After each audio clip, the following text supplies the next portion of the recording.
Your toddler screams when dad tries to hold them. They push him away. They cry for you. Only you.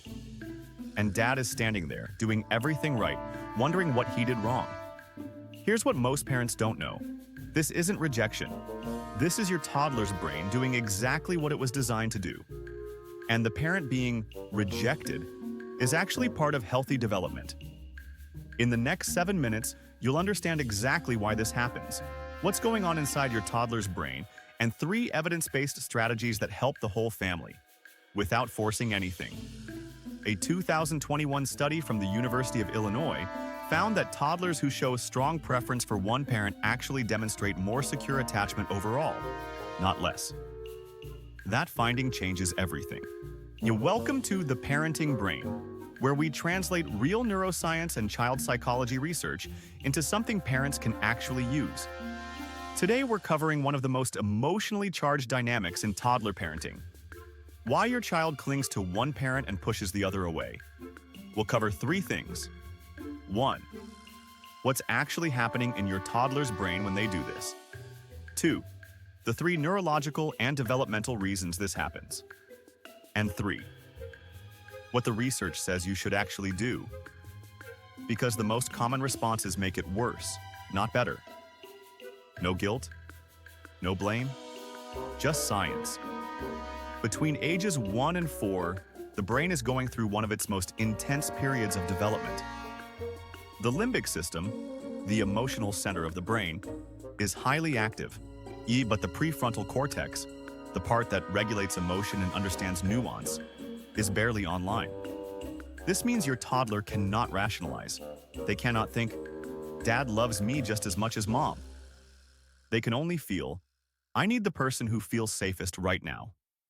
Dr. Mary Ainsworth's foundational research on attachment theory, conducted at Johns Hopkins University, established that young children form a primary attachment figure as a survival mechanism. This is not a choice. This is biology. The brain is literally wired to identify one person as the primary safe base, and to protest loudly when that person is unavailable. What surprises most parents is this. The preferred parent isn't always the better parent, or they're often simply the more available one, or the one whose caregiving style matches the toddler's nervous system at that moment. And this preference shifts. Research consistently shows that toddler attachment preferences change, sometimes week to week, based on context, stress level, and developmental stage. This brings us to the 3 core reasons this happens. Reason 1. The primary attachment bond.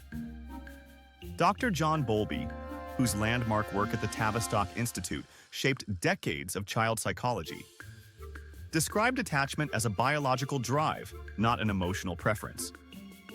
Toddlers instinctively rank caregivers, not because one is better, but because the brain needs a hierarchy for safety regulation.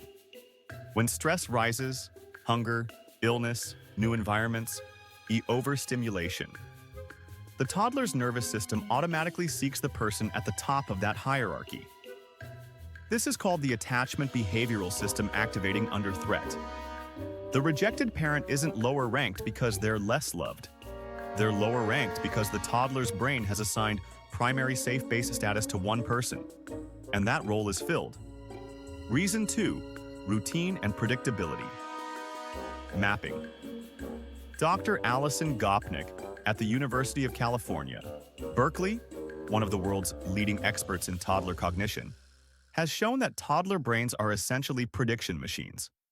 They build internal maps of who does what, when, and how. If Mom does bedtime 90% of the time, the toddler's brain maps bedtime as a mom event. When Dad tries to do bedtime, the brain registers a mismatch. That mismatch triggers distress. Not because Dad is doing it wrong, but because it doesn't match the map.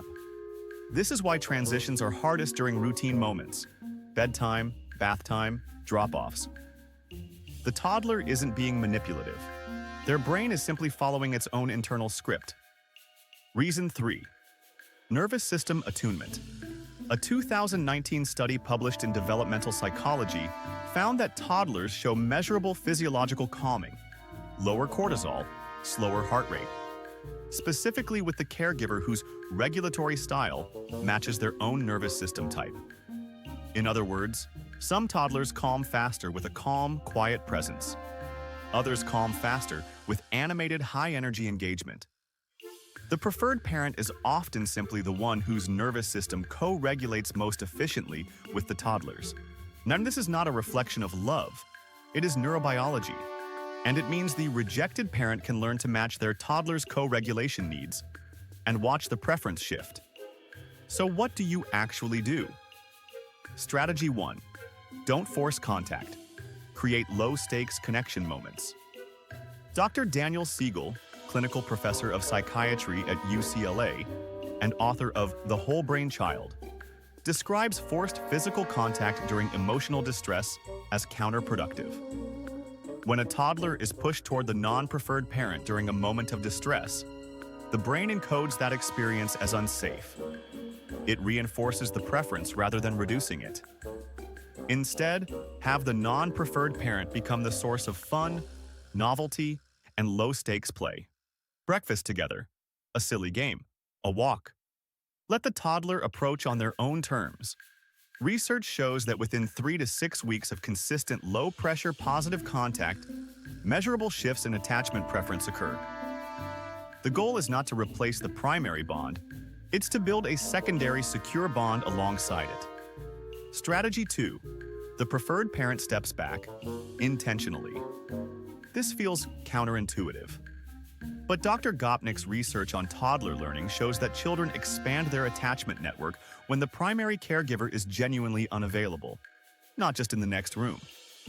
When mom leaves the house, not just the room, the toddler's brain stops waiting for the primary figure and begins engaging with whoever is present. This is called attachment system deactivation, and it's healthy. Start with short separations, 30 minutes, then an hour. Don't sneak away, say goodbye clearly, i.e. predictability, even of departure, reduces anxiety. Strategy 3. Name it for the non-preferred parent. The parent being rejected needs to hear this clearly. It is not personal. A 2020 paper in the Journal of Family Psychology found that parental distress in response to toddler rejection creates a negative feedback loop. The distressed parent withdraws, the toddler senses the withdrawal, and the preference intensifies. When the non-preferred parent stays warm, playful, and non-reactive, even during rejection, the toddler's brain begins to reclassify them as a safe presence.